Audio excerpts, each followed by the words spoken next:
Star Wars Hunters. It was the most disappointing thing since my son. So Star Wars Hunters came out this week, and I got some things to say about it. Tasty, why are you reviewing a mobile game? Why are we talking about this steaming pile of shit? Because it's really funny. Hello, I downloaded this game today. I'm not sold on it. Well, you ain't gonna be hearing no selling here, bro.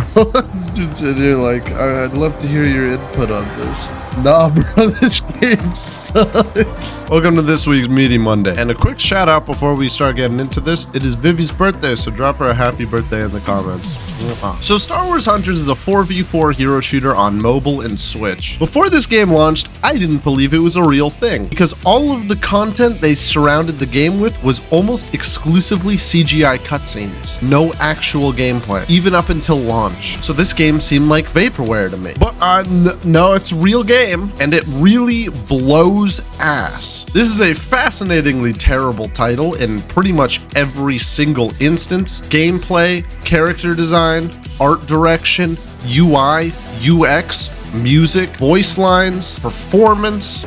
This game isn't perfect. What's your problem with it? I would say about 99% of the game is my problem with it. Everything about this game is terrible. So let's get into the nitty-gritty of this. For starters, let's talk about gameplay. The game has 4 modes, but you would not be remiss to think there's only one if you just started playing the game and turned it off. That's because 3 of the modes are unlockable via playing the game more. This would matter if these were difficult modes to wrap your head around, but they are some of the most bare-bones basic bullshit you have ever seen in your life. The character designs are so generic and static, despite some of them actually having sort of interesting designs from a concept standpoint. Voice lines are spammed out to a nauseating degree, and just in general, the player base of this game appears to be toddlers. So despite this being baby's first hero shooter, it is fascinating to watch as every semblance of team comp, objective playing, just general game sense goes right out the window. You are not beating the mobile game allegations when this is your offer. And you know, it's a great time to be games like Overwatch and Marvel Rivals when this is some of the competition releasing at this time, because this shit is abysmal. So let's talk about each of the modes. I'm not going to go through the trouble of actually learning their names. We're just going to use COD terms. We got Team Deathmatch, Hardpoint,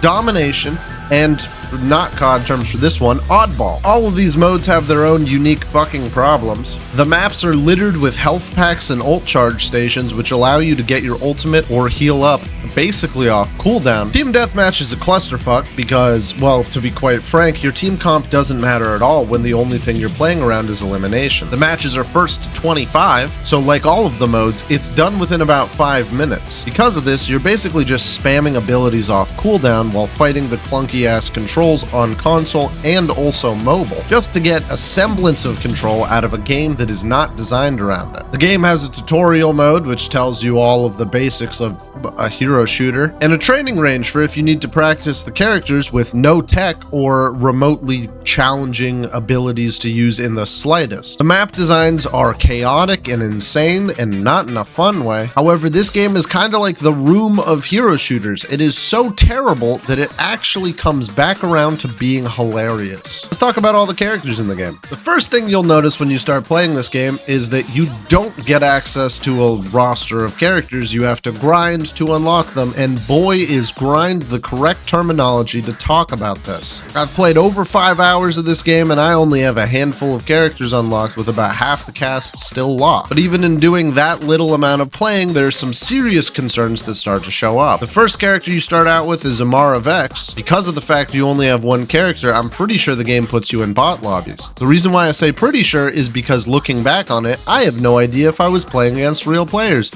because the average player base of this game is so insanely bad at the game that it is impossible to differentiate a bot from a real player. This is one difficulty character. The difficulty scale is rated out of 3 stars, and they have an assault rifle, a rocket, and a grappling hook. Now, you might notice that these abilities have upgrade levels, which gives them shorter cooldowns and more effective ability, which means this game is play to win. But don't worry, it's also pay to win. While you cannot upgrade these, as far as I know, with money, you can purchase new characters with money.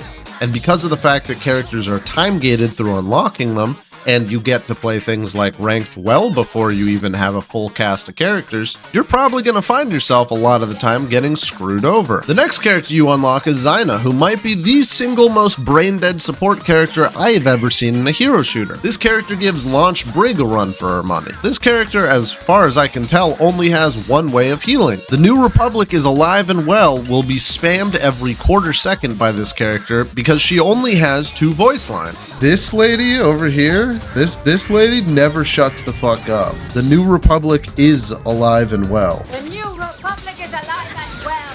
The New Republic is alive and well. New Republic is alive and well. The New Republic is alive and well. The New Republic is alive and well. The New Republic, guys, is alive and well.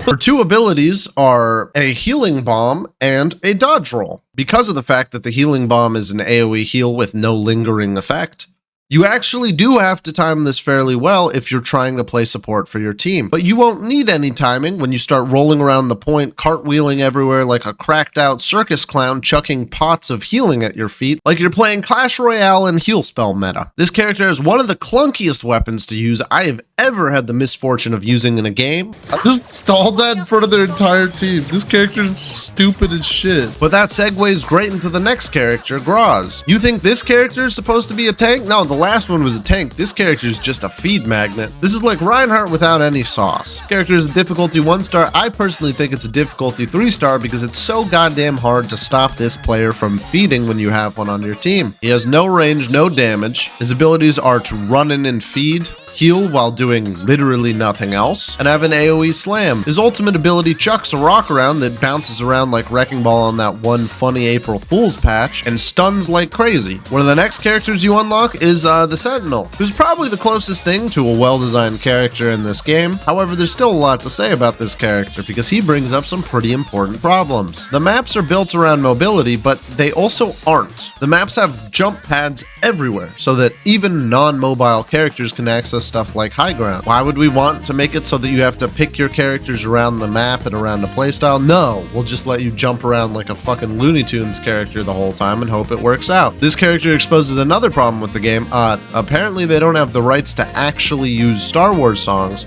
so he has an off-brand Imperial March theme from Wish.com. This character also brings up a problem that the overheat mechanic on most of the laser guns in this game doesn't seem to be slower whether or not you reload it manually or reload it when the gun runs out of ammo, meaning that heat mitigation and buildup is not really a factor. Why even let you reload these guns? I don't know. This guy has a gun shield and 2 stuns just so that you can be as nauseating as possible. But don't worry, if you play enough of him, they're a lot easier to spam because the cooldowns become short. For his ultimate, he calls in a goon squad of stormtroopers who just run around the map shooting everything, which seems extremely busted personally, but what do I know? Gotta keep him high tier so you can sell those sweet stormtrooper skins. Next up we have Diago, who is like the weird love child of Ashe and Widowmaker. He has a grappling hook and a mine and wall hacks, but his primary weapon is a lever action rifle that does pretty good damage, 2-shot headshots, and his ultimate is Sojourn Ult. I'm not saying that games can't have derivative designs, but this is about as bare bones basic as a sniper character in a hero shooter can physically be. This is also an important time to talk about how clunky aiming and shooting in this game feels in general. Half the characters in the game have a hitbox that is so massive it's basically impossible to miss shots on them, and half the characters are tiny and move at the speed of sound, while also being impossible to stun. This actually, oddly enough, leads to a 4v4 game having some extremely hard to read fights and being very confusing, not helped by the fact that you can't hear footsteps well, and it has COD spawns, meaning people just sort of appear everywhere.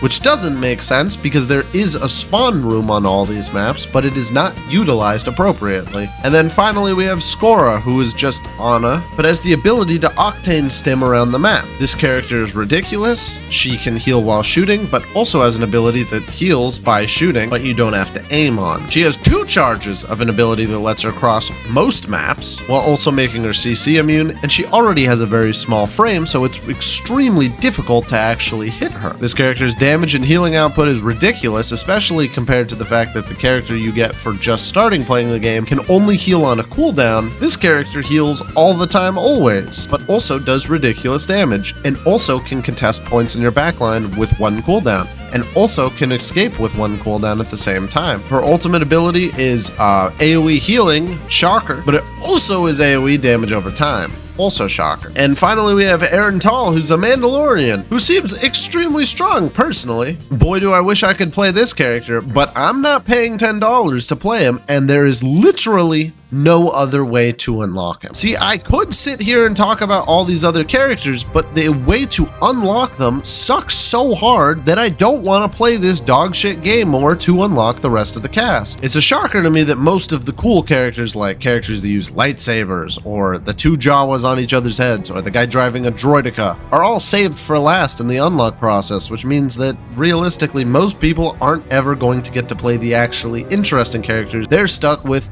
Wish.com Overwatch character. Now let's talk about monetization and user experience. Is this the ugliest main menu you've ever seen in your life? You're not alone if you think so. Let's look at some of the unlock tabs for things in this game. You've got a rewards track for your character level, right? But then you also have an arena pass. You can also go to the events tab to see your quests, of which there are just an endless number of, but also daily challenges and also events challenges. But then don't worry, there's also a ranked unlock like tier where you get content through the ranked menus. There's not 1, but 2 different ways to access your friends menu that have different ways to access them. And sometimes the game will just flashbang you with a pop-up to spend real money. Now, it's also probably a good idea to bring up the fact that you can use Hunter Fame to upgrade these characters without playing them, which currently are only available through events and challenges, but I would not be surprised if they start entering the shop eventually. And while we're at it, let's talk about the shop. You might notice there are 2 currencies at the top. One of these currencies is not usable. Most of the bundles here are ridiculously expensive. $10 for a battle pass. $2 for starter packs for all these characters? Surely this must include the character, right? No, it's actually $9 for a character, $45 for some different colors for the Mandalorian that already costs $10, $23 for a red one, $40 for 2 of the characters with a white reskin, a daily reward for some piss tier currency that I swear is not usable. Tasty, buy it for the vine. Dude, I'm not giving this game a fucking penny, man. Oh, okay. How many credits do I get for that? 25 credits? Okay, cool. Why don't you just, like, piss in my face while you're at it? What the fuck? Oh, look, there's that same bundle from before. $4 for a Han Solo gun, $4 for stickers, $20 to be a different kind of stormtrooper. And oh, look, you can use the free currency to unlock skins for the paid character and no one else. Basically, every element of this game is so shockingly terrible that it honestly baffles me that anyone would want their name or brand attached to a product this scummy. The gameplay is terrible, the soundtrack is terrible, the voice lines are spammed constantly. The only reason I can bring myself to play this game is because me and my chat were making fun of it. It really is the room of hero shooters. This game is so comedically terrible that I'm amazed it ever made it through alpha testing, and I don't understand why more people aren't talking about it, because this is truly one of the worst games I have ever had the misfortune of playing. This is certainly one of the Star Wars games of all time, and if you ever see someone you know playing this game, do them a favor and please save them. They're clearly going through something, because no one in their right mind should play something this fucking terrible. Anyways, that's all for this week. See y'all next time.